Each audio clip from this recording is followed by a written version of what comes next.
അപ്പൊ ഇത്രയും വികസനങ്ങളൊക്കെ വേങ്ങരയിൽ വന്നിട്ടും ഇവർക്ക് ഇപ്പൊ ആകെ പറയാനുള്ളത് ഒരു സ്റ്റേഡിയത്തിന്റെ കാര്യമാണ്. ഫുട്ബോൾ കളിക്കാൻ, ഗാനമേള നടത്താൻ, ഈവന്റ് മാനേജ്മെന്റുകൾക്ക് പരിപാടി അവതരിപ്പിക്കാൻ വേണ്ടി കൊടുക്കാൻ ഒരു ഗ്രൗണ്ട് ഇല്ല എന്നുള്ളതാണ് ഏറ്റവും വലിയ പരാതി. എന്നാണ് ഈ ഗ്രൗണ്ട് ഇല്ല എന്നുള്ള പരാതി ഉയർന്നു വന്നത്? ഈ പറയപ്പെട്ട ഇവരിൽ നിന്ന് ആരെങ്കിലും ഒരാൾ ഈ സഭാ സ്ക്വയർ എന്ന ഇദ്ദേഹത്തിന്റെ ഈ ഒരു സംഭവം അവിടെ വരുന്നതിന് മുമ്പ് ഏതെങ്കിലും കാലത്ത് വേങ്ങരയിൽ ഒരു ഗ്രൗണ്ട് വേണമെന്ന് പറഞ്ഞ് ഒരു അപേക്ഷ കൊടുത്തത്, ഒരു പരാതി കൊടുത്തതായിട്ട് നമുക്ക് ആർക്കെങ്കിലും അറിയോ? അന്ന് വേങ്ങരക്ക് വേണ്ടത് ഗ്രൗണ്ട് ആയിരുന്നില്ല, അടിസ്ഥാന സൗകര്യങ്ങളായിരുന്നു.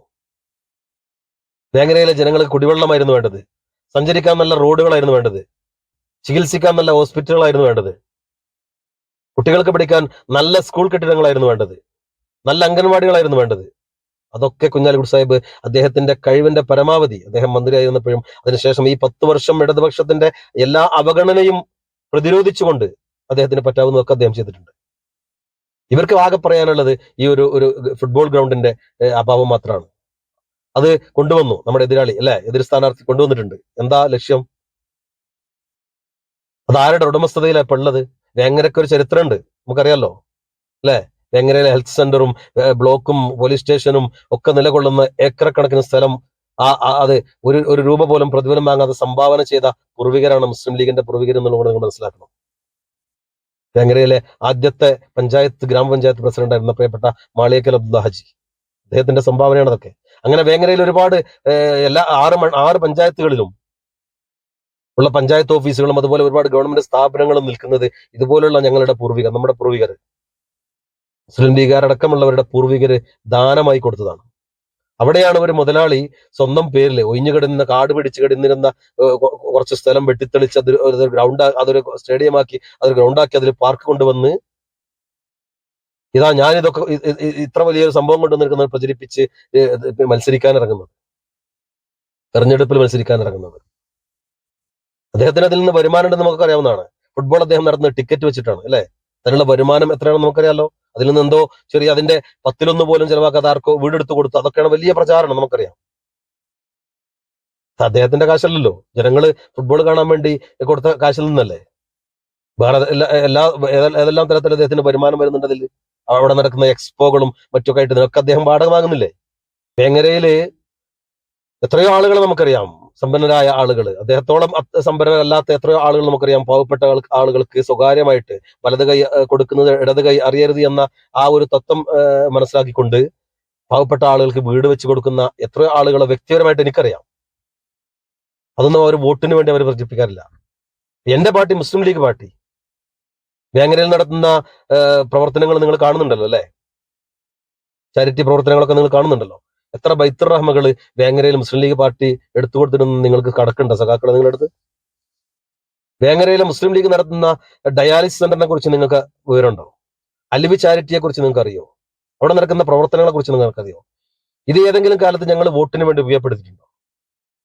നിങ്ങളുടെ നിങ്ങളുടെ സ്ഥാനാർത്ഥി ഒരു സ്റ്റേഡിയം ഉണ്ടാക്കി അതിൽ ഗാനമേളയും അതിൽ സർക്കസും അതിൽ ഒരു പാർക്കും കൊണ്ടുവന്നതുകൊണ്ട് അത് വെച്ച് നിങ്ങൾക്ക് വോട്ട് തരണമെന്നാണോ നിങ്ങൾ പറയുന്നത്? ഇപ്പൊ നിങ്ങൾ വലിയ നന്മപരമായി PR വർക്കൊക്കെ നടത്തി കൊണ്ടു നടക്കുന്ന ഇദ്ദേഹത്തിന്റെ ഒരു പഴയ കഥ പറയട്ടെ ഞാൻ. അദ്ദേഹത്തിന്റെ ഉമ്മയെയും ബാപ്പയും ഒക്കെ പറയുന്നു എന്ന് പറഞ്ഞ് അദ്ദേഹം സംസാരിക്കുന്നത് കേട്ടു. സത്യത്തിൽ അതിനോട് നമ്മൾ യോജിക്കുന്നില്ല. അത് ആര് ചെയ്താണെങ്കിലും തെറ്റാണ്. പക്ഷെ നമ്മളെവിടെ അത് കണ്ടിട്ടില്ല. അദ്ദേഹം വലിയ പ്രയാസപ്പെടുന്ന രൂപത്തിലേക്കാണ് അദ്ദേഹം പറഞ്ഞത്. പക്ഷെ നമ്മളാരും അത് കണ്ടിട്ടില്ല. അങ്ങനെ ആരെങ്കിലും അദ്ദേഹത്തിന്റെ ഉമ്മയും ബാപ്പയും ഒക്കെ സോഷ്യൽ മീഡിയയിൽ പറഞ്ഞ് എഴുതുക നമ്മളെ ശ്രദ്ധയിൽപ്പെട്ടിട്ടില്ല.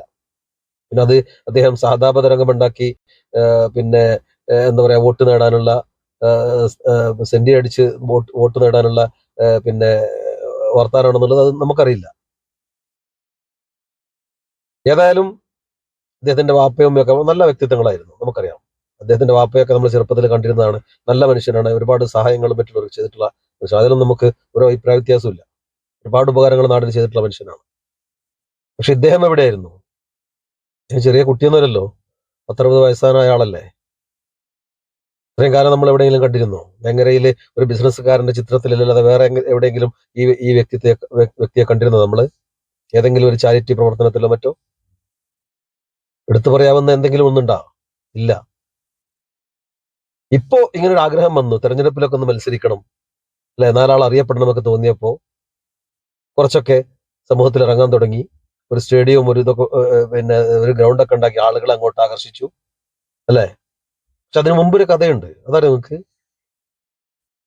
വേങ്ങര മലപ്പുറം റോഡിൽ നിന്ന് നമ്മുടെ ചാലിക്കുണ്ട് റോഡിലേക്ക് ടച്ച് ചെയ്യുന്ന ഒരു റോഡുണ്ട്. ഒരു ഭാഗത്ത് ഇടത് ഭാഗത്ത് അലിയസാൻ സ്കൂളും ഇടത് ഭാഗത്ത് അതിനുശേഷം മറ്റുള്ള സാധാരണക്കാരുടെ വീടുമാണ്. പക്ഷെ അതിന്റെ വലത് ഭാഗത്ത് ഏകദേശം ഒരു 300-350 മീറ്ററുള്ള റോഡാണ് നീളം. അതിന്റെ വലത് ഭാഗത്ത് മുഴുവനായിട്ടും ഈ പറയുന്ന വ്യക്തിയുടെ സ്ഥലമാണ്. അത് ഒരു 200-250 മീറ്റർ ഒരു വണ്ടി ഇങ്ങനെ അങ്ങോട്ടും ഇങ്ങോട്ടും മുട്ടാതെ പോകാം, അങ്ങനെയുള്ള ഒരു റോഡാണ്. പക്ഷെ അത് കഴിഞ്ഞാൽ പിന്നെ ഒരു 20-30 മീറ്റർ ഒരു ഇടവഴിയായിരുന്നു. അതിന്റെ അപ്പുറത്തേക്ക് സൈക്കിൾ പോകുമായിരുന്നു. നല്ല ബാലൻസ് ഉള്ളവർക്ക് മോട്ടോർ സൈക്കിളും കൊണ്ടുപോകായിരുന്നു. ഒരു ഓട്ടോറിക്ഷ അങ്ങോട്ട് കടക്കില്ലായിരുന്നു. കാരണം ഈ റോഡിലൂടെ 230 ഏകദേശം 300-350 മീറ്റർ വന്നു കഴിഞ്ഞാൽ പിന്നെ ആകെ ഒരു 20 മീറ്റർ അവിടെ ബ്ലോക്കായി കിടക്കായിരുന്നു ആ മറ്റേ റോഡിലേക്ക് ചാടാൻ.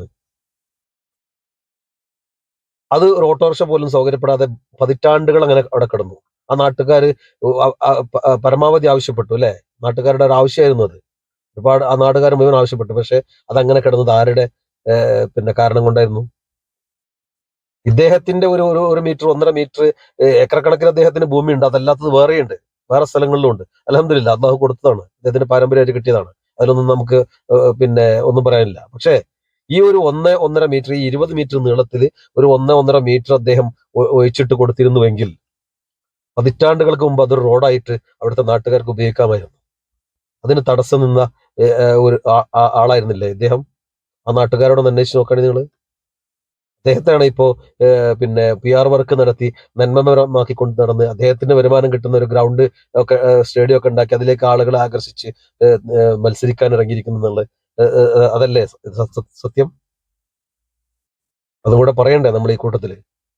പിന്നെ നിങ്ങൾ പറയുന്നത് വേങ്ങര പരപ്പനങ്ങാടി എടക്കര ഹൈവേ ആണ്. അതിന്റെ വികസനം എന്തുകൊണ്ട് നീണ്ടുപോയി, അത് എന്തുകൊണ്ട് നടക്കുന്നില്ല എന്നുള്ളത് നിങ്ങൾക്ക് അറിയാഞ്ഞിട്ടല്ലല്ലോ. നിങ്ങൾ ആളുകളെ വേങ്ങരയിലെ ആളുകളെ പൊട്ടന്മാരാക്കല്ലേ. അത് സംസ്ഥാന ഹൈവേ ആണ്.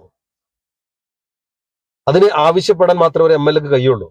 അത് ഫണ്ട് പാസ്സാക്കേണ്ടതും അതിന്റെ പ്രവൃത്തി നടത്തേണ്ടതൊക്കെ സംസ്ഥാന ഗവൺമെന്റ് ആണ്. നിങ്ങളുടെ പൊതുമരാമത്ത് വകുപ്പായിരുന്നല്ലോ 10 കൊല്ലക്കാലം. നിങ്ങൾ എന്താ ചെയ്തു? ഒന്ന് പറയാൻ പറ്റുമോ നിങ്ങൾക്ക്? അതുപോലെ വേങ്ങരയിലെ ബൈപ്പാസോ അതല്ലെങ്കിലോ പിന്നെ ഫ്ലൈ ഓവറിന്റെയോ കാര്യം MLA തന്നെ കൊണ്ടാവുന്ന വിധത്തിലൊക്കെ അതിനു വേണ്ടി പരിശ്രമിച്ചിട്ടുണ്ട്. പക്ഷെ അതിന് തടസ്സം നിന്നത് ആരാ?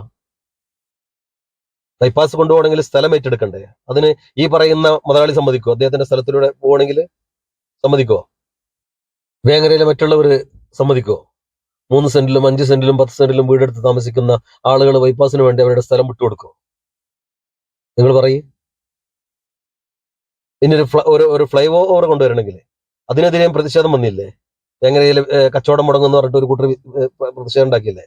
അതിനുവേണ്ടി MLA ശ്രമിച്ചിട്ട് അത് ഇപ്പോ അത് പാസ്സായി കിടക്കുക. അതിന് ഫണ്ട് ഇതുവരെ ഈ ഗവൺമെന്റ് കൊടുത്തിട്ടുണ്ടോ?